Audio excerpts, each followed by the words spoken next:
ودخل الربيع وذاب الثلج. نوري لكم واحد الظاهرة فقط. نقولوا سبحان الله.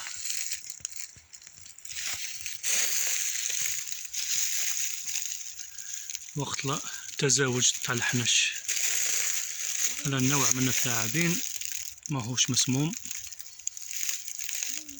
سبحان الله، راهم قاع دايرين على الأنثى. ها الأنثى هي الكبيرة فيهم، وهذوك الصغار قاع ذكورة.